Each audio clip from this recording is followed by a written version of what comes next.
Kita bersyukur hari ini bertepatan dengan 17 peringatan Hari Kemerdekaan RI 17 Agustus.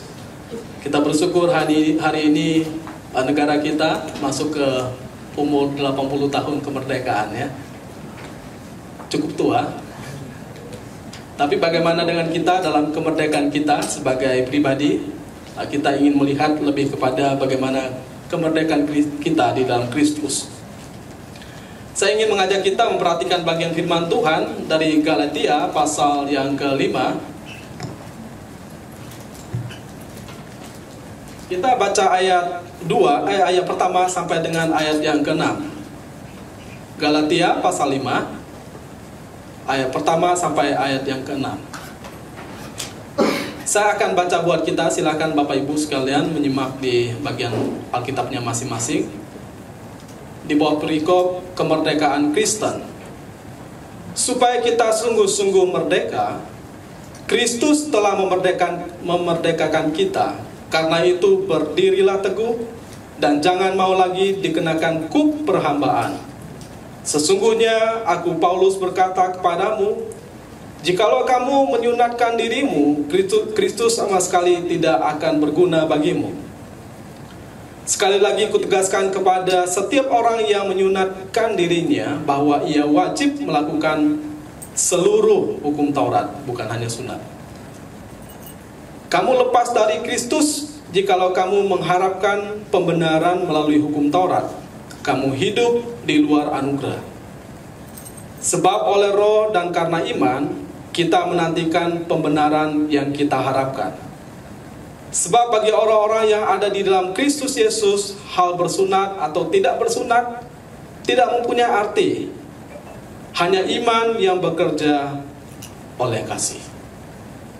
Kalau kita perhatikan tema kita, merdeka atau mati, sebetulnya ini suatu semboyan yang saya angkat, merupakan suatu semboyan yang sangat terkenal, yang pernah diucapkan oleh seorang yang bernama Bung Tomo ya. Jadi dia menggerakkan hati seseorang supaya mereka bangkit berjuang. Karena pada waktu itu mereka masih dalam penjajahan Belanda. Sehingga dia berkata di dalam pidatonya bahwa sebagai orang yang masih dalam perbudakan, penjajahan, mereka harus berdiri, mereka harus melawan, mereka harus berjuang. Karena ada dua pilihan, kita merdeka atau mati. Kalau tidak merdeka, berarti kita sama sekali terus dalam perhambaan, perbudakan, penjajahan. Tetapi kalau kita mau berjuang, mau merdeka, maka kita harus berjuang. Bahkan kadang-kadang nyawalah yang menjadi taruhannya. Dan ini pergerakan yang luar biasa. Peristiwa pertempuran pada 10 November di Surabaya, yang memang suatu gema yang kuat supaya mereka mencapai suatu semangat yang baru. Bukan hanya puas dengan keadaan yang ada, tapi mereka mau meraih kemerdekaan. Mereka tidak lagi dalam suatu perhambaan atau penjajahan. Jadi semboyan ini mencerminkan tekad yang kuat untuk mencapai kemerdekaan. Sebuah hak yang memang fundamental bagi seluruh bangsa kita, bahwa kita berhak untuk berjuang demi kemerdekaan kita. Jadi merdeka atau mati, ya ini tentu menunjukkan prinsip kita menolak terhadap segala bentuk apapun penjajahan dan penindasan terhadap kita. Jadi semboyan ini memang relevan dalam kita bernegara, supaya kita terus berjuang untuk mencapai kesejahteraan bangsa kita seperti yang dirindukan. Memang kita betul-betul merdeka dan mempertahankan kemerdekaan itu bagi kita. Tetapi juga relevan bagi kita sebagai orang yang sudah merdeka di dalam Kristus, yang dulunya kita diperhamba oleh dosa. Tadi jelas sekali yang disampaikan dalam doa Pak Simon bahwa dulu kita hidup dalam dosa, perhambaan dosa yang luar biasa. Kita menuruti kemauan-kemauan kita. Dan itu memang kenyataan hidup yang terjadi pada orang yang belum percaya kepada Kristus. Ya kan? orang masih hidup dalam kehidupan kebiasaan yang lama, karena mereka memang belum mengenal Kristus. Mereka digambarkan di dalam Roma pasal 5 bahwa mereka masih lemah, mereka masih berdosa, mereka masih berseteru dengan Allah. Itu gambaran yang sangat menarik kalau kita perhatikan. Gambaran kita yang memang masih dalam kehidupan yang lama. Jadi kita masih lemah sebagai orang fasik. Kita berusaha mau melakukan hal-hal yang baik, ternyata hasilnya sesuatu yang tidak baik. Kita masih berdosa dan terus berbuat dosa. Karena kerusakan total yang memang dialami manusia. Manusia tidak bisa tidak berbuat dosa, karena dosa memang mengintai mereka, digambarkan menjalar pada kehidupan manusia yang memang mengikat mereka. Sehingga banyak gambaran tentang dosa yang terlihat, sepertinya pembelaan terhadap pembenaran diri, LGBT misalnya, rasisme, ya kan? Dan banyak sekali yang terjadi. Memang orang menghibur diri bahwa itulah wujud daripada ekspresi manusia, tetapi sebetulnya itu gambaran tentang dosa. Bagaimana orang menghibur diri dengan cara-cara yang duniawi, yang menurut mereka itulah yang benar. Mereka membuat Allah versi mereka sendiri, yang menggambarkan tentang menurut mereka kuasa mereka, keinginan mereka tercapai, tapi padahal itu menggambarkan bagaimana mereka makin jatuh, makin jauh dari hadapan Tuhan. Dan Alkitab jelas menggambarkan kehidupan kita yang lama, kita digambarkan sebagai seteru Allah. Siapapun kita mau katakan kita baik, memberi sumbangan sebagai orang yang sangat dermawan, ya kan? Kita mau menyebut diri sebagai orang yang saleh, kita bertapa, kita tidak memusuhi orang, kita tidak menyakiti orang, kita tidak membunuh orang. Kita mau menyebut diri sebagai orang bijak dengan kata-kata yang luar biasa bijaknya, yang sepertinya penuh dengan hikmat, menghibur banyak orang dengan kata-kata kita, tetapi di luar Kristus kita binasa. Ini gambaran yang sangat jelas tentang keberadaan kita sebelum kita menerima Tuhan Yesus. Sehingga dalam Yesaya dikatakan gambaran kita, hidup kita yang lama itu, dalam Yesaya 53 ayat 6, kita digambarkan sebagai orang yang sesat seperti domba. Masing-masing kita mengambil atau memilih jalannya sendiri, tetapi Tuhan telah menimpakan kepadanya kejahatan kita sekalian.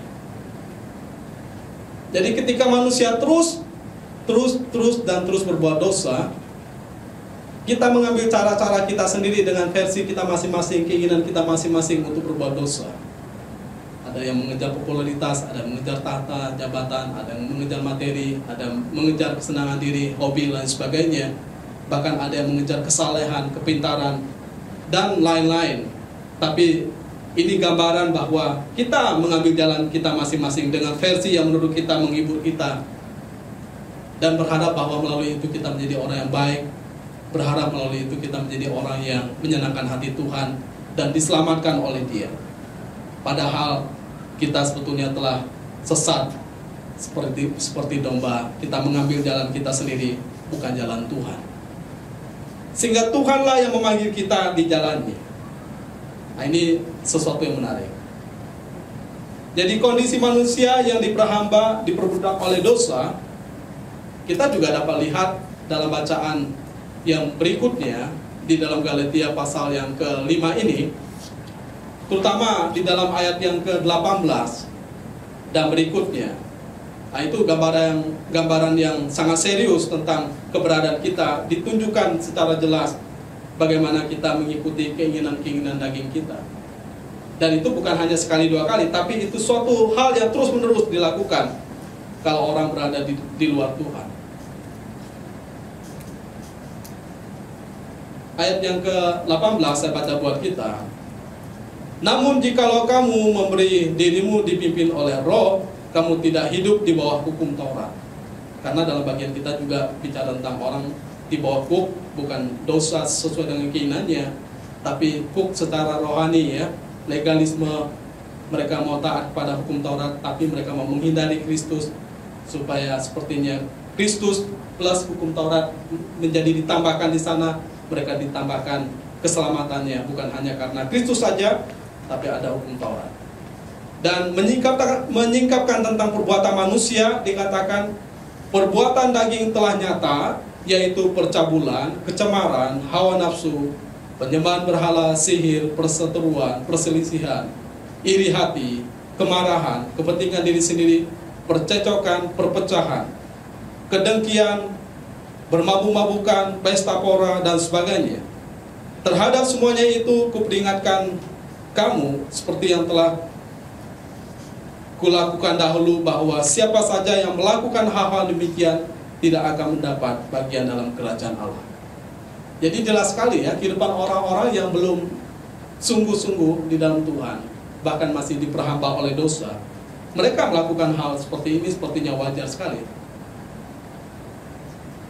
Tapi berbeda dengan kehidupan kita setelah kita di dalam Kristus.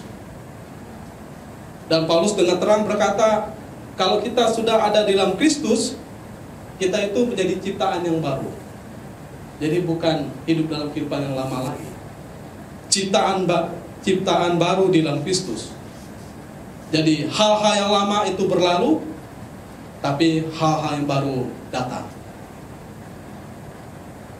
Ya, dalam kuliah yang disampaikan oleh Pak Simon tentang bagaimana manusia, kehidupan manusia yang berdosa.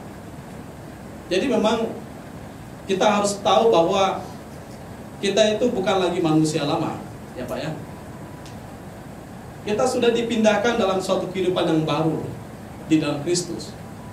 Tapi masih nggak kita bisa hidup dalam kedagingan kita? Masih. Tapi kita bukan lagi disebut sebagai manusia lama, karena kita sudah dipindahkan dari lama ke tempat yang baru, yaitu dalam Kristus. Meskipun kita masih terikat atau ada hal-hal dosa yang terjadi dalam kehidupan kita, tapi bukan berarti kita menyimpulkan bahwa oh, saya memang masih manusia lama. Tidak.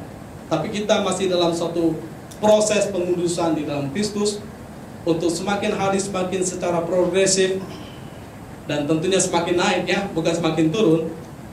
Secara progresif kita ingin menjadi serupa dengan Kristus dalam kehidupan kita.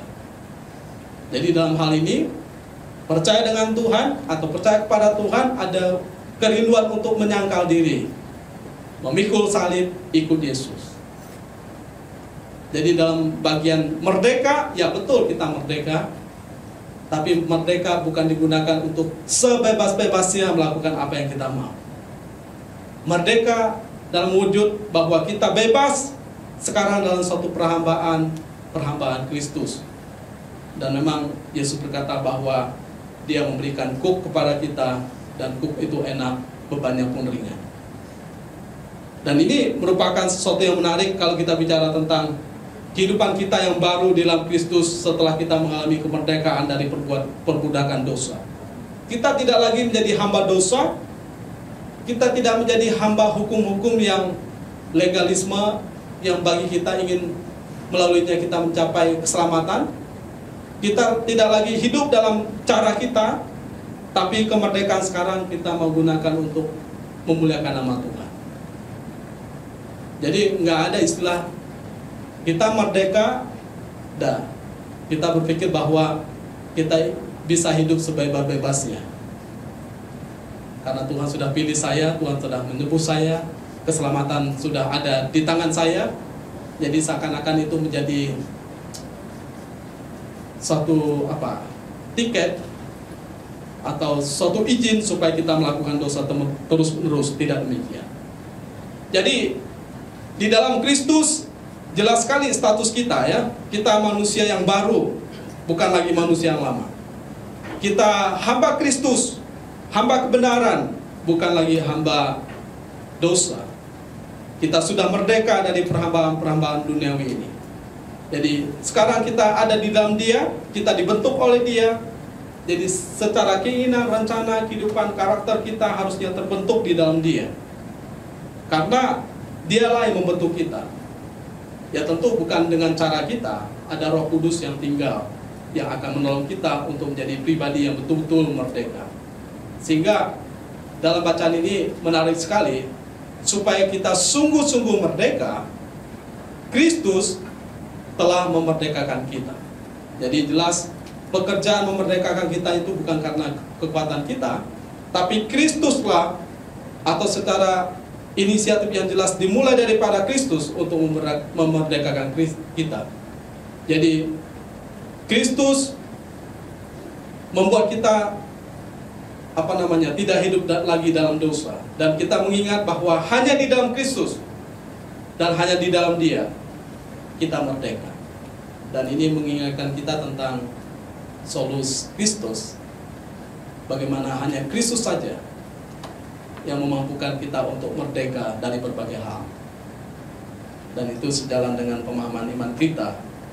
Kalau orang tidak berpegang pada Kristus, orang berpegang pada tradisi, orang berpegang pada hukum-hukum legalisme yang seakan-akan menambahkan pada suatu keselamatan, mereka sebetulnya telah kehilangan makna tentang keselamatan hanya di dalam Kristus.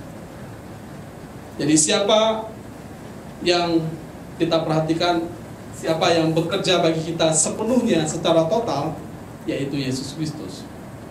Ada seorang pengkhotbah berkata bahwa pada perjanjian lama, kebenaran itu ya memang dari Allah, kemudian tertulis dalam satu hukum Taurat, pada satu law batu. Kita bisa tahu tentang kebenaran karena kita melihat hukum Taurat itu. Dan itulah yang terus diikuti oleh bangsa Israel.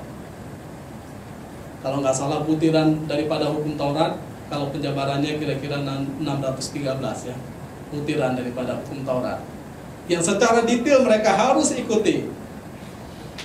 Ya baik secara letterlock maupun secara tradisi yang kemudian mereka tambahkan, butirannya itu luar biasa sekali ya. Dan mereka berusaha untuk mengikutinya. Tetapi sebetulnya hukum Taurat menunjukkan tentang bagaimana manusia gagal. Jadi hukum Taurat bukan jalan keselamatan ya. Tapi hukum Taurat menunjukkan tentang bahwa semakin kita mengerjakannya, semakin kita tahu bahwa kita itu gagal. Dan lihat bangsa Israel berusaha melakukan itu, dan mereka gagal. Kenapa gagal? Karena nggak mungkin manusia yang berdosa bisa mencapai standar hukum Allah. Maka seorang pengkhotbah berkata, ada suatu kebenaran yang bukan tertulis dalam hukum Taurat, tapi kebenaran yang diberikan dalam suatu pribadi, yang melaluinya kita bisa diselamatkan. Kita tidak gagal karena Dia yang memilih untuk mewakili kita, yaitu Yesus Kristus. Maka hukumnya adalah kita ikut Yesus, kita hidup sesuai dengan Dia, kita percaya kepada Dia, dan kita menerima bahwa Yesus sudah memerdekakan kita. Yesus sudah menebus kita dengan harga yang mahal, sehingga kita yang tadinya berdosa, kita yang jauh dari Allah, kita yang seteru dengan Dia, kita diselamatkan. Jadi Paulus dalam hal ini berbicara kepada orang Galatia. Dia memberitakan Injil di sana. Injil memang menyatakan bahwa keselamatan kita hanya datang dalam iman kepada Tuhan Yesus Kristus. Jadi terlepas daripada Yesus Kristus, pasti kita tidak bisa diselamatkan. Dan ini tidak ditambahkan karena perbuatan-perbuatan baik kita. Ada orang yang coba berdebat bahwa keselamatan kita yang satu jelas 100% karena Kristus. Tapi ada yang berkata 90,9. Jadi ada satu seakan-akan kita isi ya. Tapi saya lebih setuju 100%. Ya memang karena Kristus keselamatan kita. Tetapi kalau untuk pertumbuhan, ya mungkin 1%. Untuk pertumbuhan kita di dalam Dia, itu bagian daripada kita. Jadi kita tidak bisa terlepas daripada Dia untuk mencapai keselamatan. Tidak ada orang berdosa yang dapat menyumbangkan hal apapun untuk keselamatannya. Jadi murni secara total itu pekerjaan Tuhan. Ya digambarkan bahwa kita bukan hanya tenggelam mengapung di tengah laut. Kemarin ada satu kapal di daerah Manado atau di daerah mana ya, terpakar di tengah lautan. Jadi semua orang panik, berlomba-lomba untuk menyelamatkan diri. Ternyata skotinya pun nggak berfungsi, nggak diturunkan. Jadi berlomba menyelamatkan diri dengan pelampung seadanya. Akhirnya yang terharu adalah ada seorang yang memegang seorang anak. Nah, seorang anak ini nggak ada pelampung. Jadi dia yang menggendong anak itu dan dia sangat kelelahan.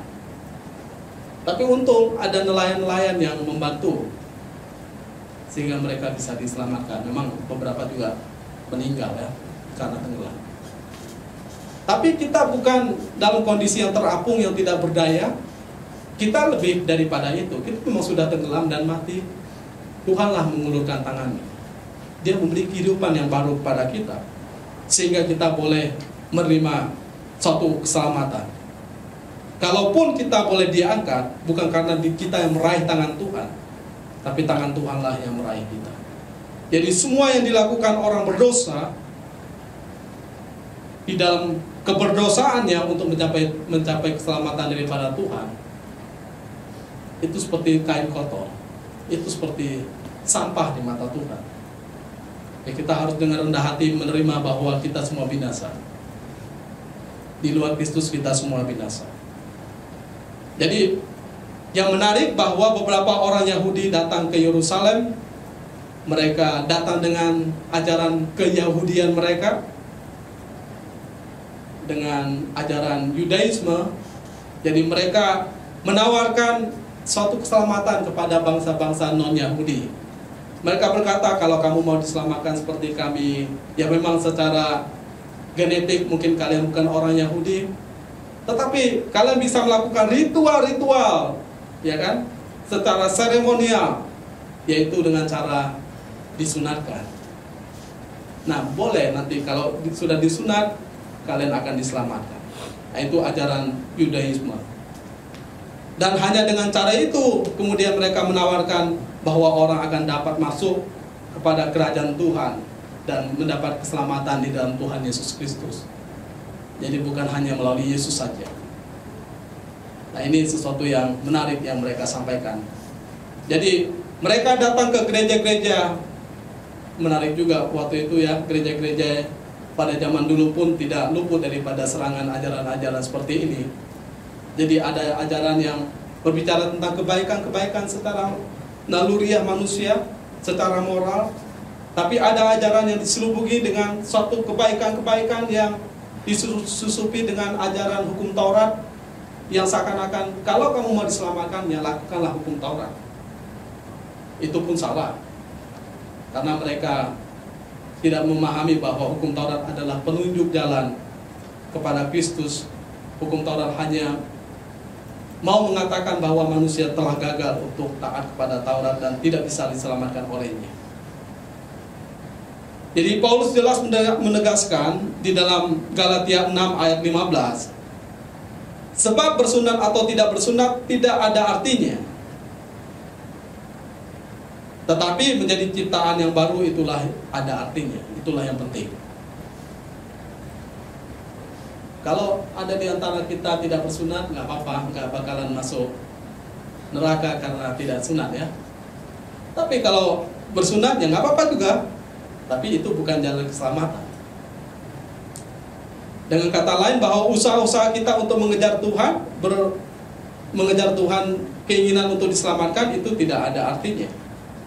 Jadi Paulus berargumentasi mengembalikan fakta bahwa genetika dari pengalaman pribadinya sendiri, dia dari suku mana? Dari suku Benyamin, dari bangsa Yahudi, ya kan? Dia telah melakukan hukum Taurat lebih daripada siapapun. Kenapa dia melakukan hal itu? Kemarin juga sudah disinggung di dalam kuliahnya kami oleh Pak John bahwa ya karena menurut hukum moral, hukum yang mereka ketahui itulah yang benar. Ya kan? Dengan melakukan tata cara semuanya ini secara komplit. Dan itu dilakukan oleh Paulus. Dia telah menganiaya jemaat Tuhan dikatakan. Tetapi justru dia mengerti bahwa melalui semuanya itu ternyata dia salah. Dan kita bisa memperhatikan bagian ini di dalam Filipi pasal yang ketiga. Filipi pasal 3 ayat 3 sampai 8. Saya akan baca buat kita. Sebab kita Kitalah orang-orang bersunat yang beribadah oleh Roh Allah, bermegah dalam Kristus Yesus, dan tidak mengandalkan hal-hal lahiriah. Dia katakan ini ya, sekalipun aku juga ada alasan untuk mengandalkan hal-hal lahiriah, jika orang lain menyangka dapat mengandalkan hal-hal lahiriah, aku lebih lagi. Disunat pada hari ke-8 dari bangsa Israel, dari suku Benyamin, orang Ibrani asli, komplit ya, tentang pendirian terhadap hukum Taurat, aku orang Farisi, tentang kegiatan, aku penganiaya jemaat, dan tentang kebenaran dalam menaati hukum Taurat, aku tidak bercacat. Tetapi apa yang dahulu merupakan keuntungan bagiku, sekarang kuanggap rugi karena Kristus. Malahan segala sesuatu kuanggap rugi karena pengenalan akan Kristus Yesus Tuhanku lebih mulia daripada semuanya. Karena dialah aku telah melepaskan semuanya itu dan menganggapnya sampah, supaya aku memperoleh Kristus. Jadi apa yang dicari oleh orang-orang Yudaisme yang mereka ajarkan terhadap orang-orang percaya, Paulus berkata, itu semua sudah saya lakukan. Tapi terbalik, ketika dia makin mengenal Kristus, dia memahami suatu kebenaran, dia melihat bukan ini sesuatu yang luar biasa, tapi yang luar biasa, yang memerdekakan dia, justru adalah Kristus. Sehingga dia melihat semua yang dia kejar dahulu itu sebagai suatu kerugian. Itu sesuatu yang dianggap sampah, karena dia merasa mengenal Kristus lebih mulia daripada semuanya. Jadi kita bisa melihat ada suatu perbedaan yang signifikan ya. Ketika kita secara manusia yang lama memandang sesuatu, kita anggap ini yang luar biasa. Tapi di dalam Tuhan kita melihat berbeda. Ya, tidak heran cara pikir orang Kristen itu berbeda dengan orang yang belum mengenal Tuhan. Ya, kalau mau secara sungguh-sungguh mengenal Dia. Maka dalam berikutnya dikatakan, sesungguhnya aku Paulus berkata kepadamu, jikalau kamu menyunatkan dirimu, Kristus sama sekali tidak akan berguna bagimu. Jadi Paulus menegaskan bahwa ya kalau seseorang menyunatkan dirinya, berarti Kristus sama sekali tidak berguna bagi dia. Apa yang dikerjakan Kristus tidak ada faedahnya bagi dia. Dan menunjukkan tentang bahwa ya yang Kristus kerjakan gagal bagi dirinya. Ya meskipun secara doktrin tidak gagal ya, tapi karena dia menganggap bahwa kebenaran bukan hanya di dalam Kristus, keselamatan bukan hanya di dalam Kristus, jadi dalam hal ini seakan-akan dia menggagalkan semuanya itu. Jadi jika Anda menyunatkan diri Anda sendiri, itu menunjukkan bahwa Anda berbalik lagi kepada kehidupan yang lama, dan itu menunjukkan tentang kegagalan kita. Ya digambarkan misalnya kalau seorang sudah keluar dari penjara, apakah dia berkata saya mau ke penjara lagi? Dia sudah keluar dari perhambaan, dia masuk lagi kepada perhambaan. Nah, itulah cara kehidupan yang mau menambahkan sesuatu seakan-akan Kristus tidak cukup. Jadi seseorang mungkin berkata, ya saya percaya kepada Kristus, tetapi saya juga berpikir perbuatan adalah bagian darinya. Dan ini seringkali banyak yang disampaikan oleh orang ya. Saya percaya Yesus sungguh-sungguh, tapi saya pikir bahwa belum cukup. Harus ada perbuatan-perbuatan saya yang menambahkan pada keselamatan di dalam Kristus. Jadi Anda baru saja membatalkan Kristus, Kristus tidak ada manfaatnya bagi Anda. Jadi tidak ada keselamatan yang disebut keselamatan hibrid ya. Di dua-duanya bisa digabungkan. Tidak ada, hanya di dalam Kristus saja. Jadi jika Anda menerima sunat, berpikir itu perlu untuk keselamatan Anda baru saja ya kehilangan Kristus. Ini jelas sekali. Jadi Kristus adalah satu-satunya, tidak bisa ditambahkan, tidak bisa dikurangi. Dan itulah yang kita mengerti solus Christo bagi orang percaya. Jadi ini mengingatkan kita bahwa kalau kita sudah ada di dalam Dia, maka harusnya Kristus berguna bagi kita, dan Kristus telah menjadi landasan bagi kehidupan kita, kehidupan baru kita. Kemudian sekali lagi kutegaskan kepadamu, sekali lagi kutegaskan kepada setiap orang yang menyunatkan dirinya, bahwa ia wajib melakukan seluruh hukum Taurat. Kalau orang memang ngotot berkata bahwa harus lakukan hukum Taurat supaya kita diselamatkan, maka Paulus menegaskan penegasan ini merupakan sesuatu yang memang supaya mereka mengerti. Artinya kalau begitu bukan hanya sunat yang harus dilakukan supaya kamu diselamatkan, maka semuanya harus dilakukan. Sama seperti Paulus mau melakukan semuanya. Jadi jangan cuma bicara tentang sunat padahal hukum-hukum yang lain diabaikan. Ya kan? Harusnya semua hukum itu diterapkan dalam kehidupan seseorang. Maka kata menegaskan dalam hal ini itu secara harafiah diterjemahkan seakan-akan Paulus memprotes mereka dan meminta mereka untuk menerapkan hal-hal yang selanjutnya yang mereka perlu genapkan. Jadi nggak cukup satu, kalau mau tempatkanlah dirimu semua di bawah hukum Taurat. Tapi buktikan kita mampu nggak untuk totalitas untuk mengerjakannya. Ya pasti tidak ya. Manusia tidak mampu untuk melakukan semuanya. Dan kemudian jelas sekali di dalam Galatia 3 ayat 10, karena semua orang yang hidup dari pekerjaan hukum Taurat berada di bawah kutuk. Sebab ada tertulis, terkutuklah setiap orang yang tidak setia melakukan segala sesuatu yang tertulis dalam kitab hukum Taurat untuk melakukannya. Jadi kalau mau melakukan, lakukan semuanya. Kalau enggak, terkutuklah mereka. Kemudian dalam Yakobus 2 ayat 10, barang siapa menuruti seluruh hukum Taurat tetapi lalai dalam satu hal saja, ia bersalah dalam segala hal. Maka satu iota pun tidak akan dihilangkan, dan menunjukkan tentang ketidakmampuan kita, dan hanya Kristus yang mampu menggenapkannya di dalam dirinya. Maka kita nggak bisa berkata bahwa saya mau sungguh-sungguh pada Tuhan. Jadi melalui baptisan, melalui pelayanan, melalui hal-hal rohani, melalui semua hal-hal yang saya mau ikuti dalam hukum-hukum Tuhan, saya mau selamat karena itu. Bahkan kita sudah khatam, sudah hafal dari Kejadian sampai Wahyu, kita tahu semuanya. Saya mau katakan bahwa itu tidak akan membuat kita selamat.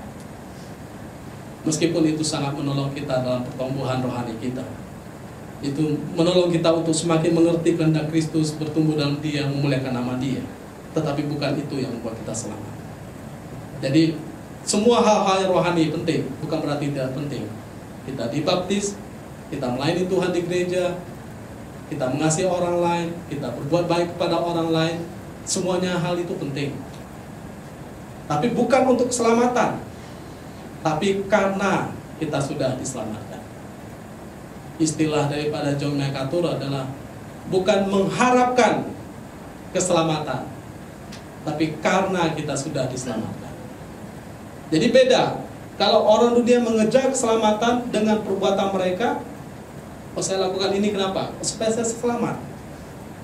Tapi kita karena sudah selamat, maka kita lakukan itu. Jadi landasannya beda sekali. Maka kita melakukan hal-hal yang benar, bukan karena supaya kita diselamatkan. Kita sudah selamat. Bukan supaya kita menjadi manusia baru. Kita sudah menjadi manusia baru secara status dalam Tuhan. Tapi bagaimana kita hidup di dalam kehidupan baru itu yang menyenangkan hati Tuhan.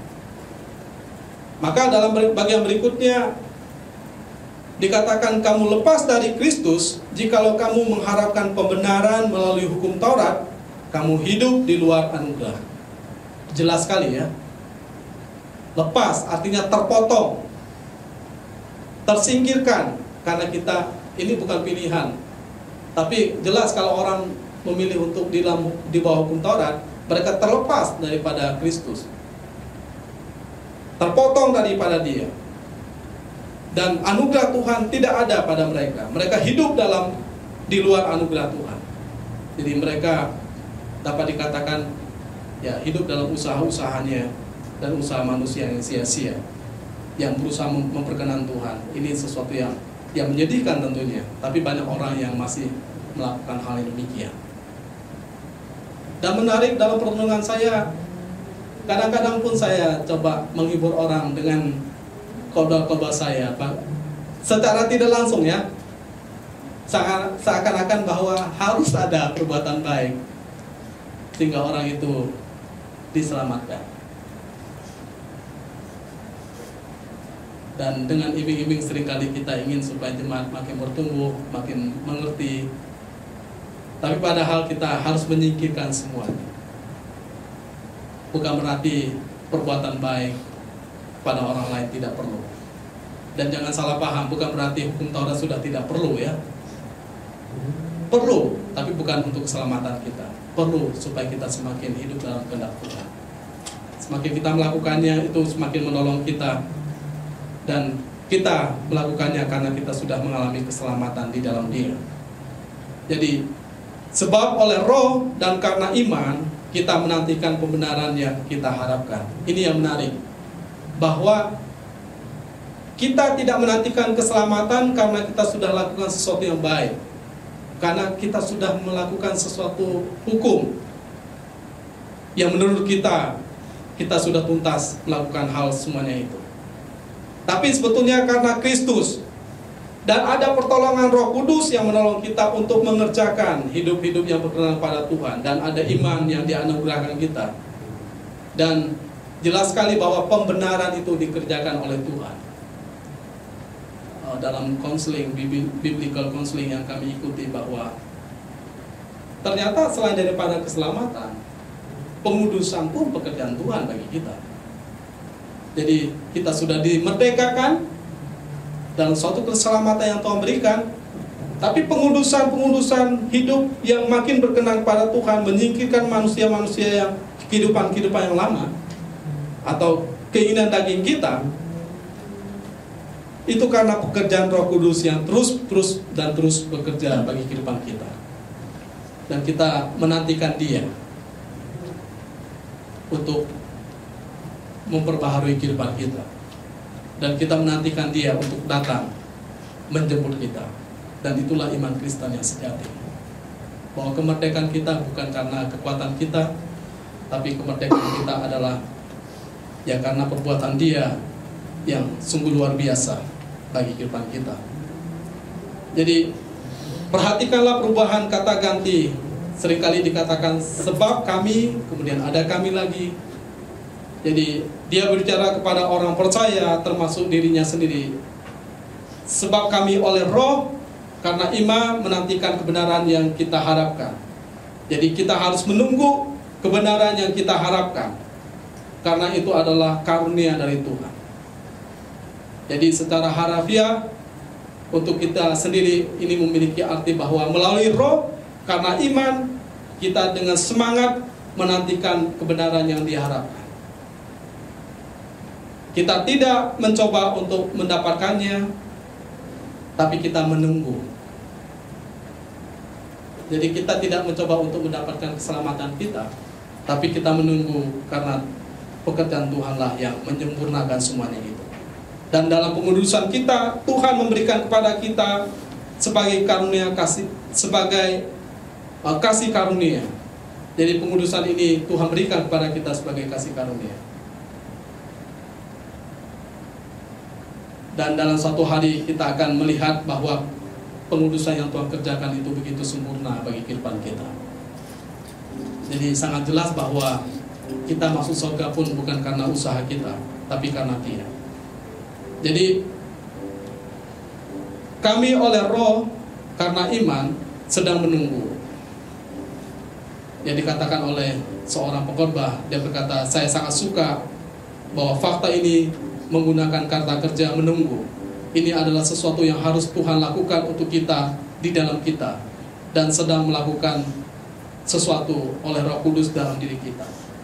Jadi jika Anda mengikuti jalan perbuatan apapun, Anda telah kehilangan hal yang sangat Anda harapkan. Tapi kalau kita mengikuti, menunggu pekerjaan Roh Kudus, maka kita akan mendapatkan seluruhnya. Nah, ini hal yang besar sekali. Ketika orang terlepas, ini bukan hanya sekedar merdeka, tapi ada pembaharuan terus-menerus yang Tuhan kerjakan. Ayat yang terakhir, sebab bagi orang-orang yang ada di dalam Kristus Yesus, hal bersunat atau tidak bersunat tidak mempunyai arti, hanya iman yang bekerja oleh kasih.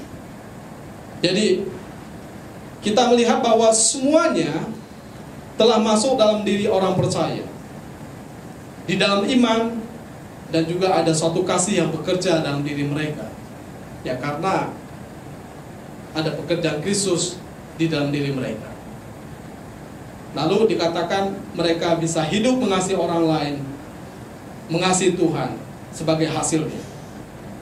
Jadi iman seperti ini bukan dikerjakan karena perbuatan diri kita.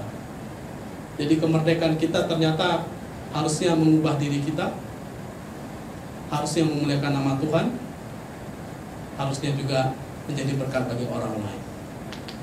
Jadi kalau kita merdeka, misalkan sebebas-bebasnya, itu merdeka yang kebablasan ya. Misalnya saya merdeka memilih jenis kelamin saya. Bahkan dalam kuliah kami, Pak Simon kalau tidak salah menyampaikan bahwa di negara tertentu orang lahir belum langsung dikasih namanya ya, belum ditentukan jenis kelaminnya apa. Nanti tunggu dia sudah dewasa, dia tinggal memilih dia mau jenis kelaminnya apa. Meskipun terlihat secara normal dia lahir sebagai laki-laki, tapi belum langsung dikasih jenis kelaminnya. Siapa tahu nanti pas dia besar dia rasa, oh saya bukan laki-laki, ternyata kodrat saya perempuan. Ada di sini yang menyesal karena Tuhan ciptakan dengan jenis kelamin laki-laki atau perempuan? Oh saya bebas Pak memilih jenis kelamin saya. Saya bisa laki-laki, saya bisa perempuan, atau saya laki-laki jadi perempuan. Di dunia ini yang sudah kacau ini, banyak yang bisa terjadi. Kalau mau mengubah jenis kelamin, bisa diubah jenis kelamin jadi laki-laki, ya kan? Atau bisa jadi perempuan. Karena apa? Karena manusia merasa bebas. Tapi bebas seperti itu tidak menjadi berkat bagi diri sendiri sebetulnya. Tidak menjadi berkat bagi orang lain. Tidak juga memuliakan nama Tuhan. Maka dalam hal apapun memang kita bebas, tapi jangan lupa kita sudah menjadi hamba yang baru kepada Tuhan yang baru. Kita tidak sebebas-bebasnya. Ada pencipta kita, ada pemilik hidup kita, ada yang mengatur kehidupan kita. Kita bukan Tuhan bagi diri kita. Ada Tuhan yang lebih besar dari diri kita. Maka kemerdekaan kita harusnya memang kita maknai, memang saya lepas daripada semua perbudakan dunia ini, perhambaan dosa, tapi saya mau hidup dalam suatu kehidupan yang baru sebagai hamba Kristus yang memuliakan nama Dia. Jadi ini sesuatu yang sangat indah yang kita bisa pelajari pada pagi hari ini. Maka hiduplah dalam kemerdekaan yang sejati. Jadi hidup atau mati memang adalah suatu pilihan bagi kita. Kalau mau hidup secara kekal, terima Yesus Kristus, hidup di dalam Dia, dan terimalah apa yang Dia kerjakan bagi kita. Maka kita sungguh-sungguh menikmati kehidupan di dalam Dia. Mari kita berdoa.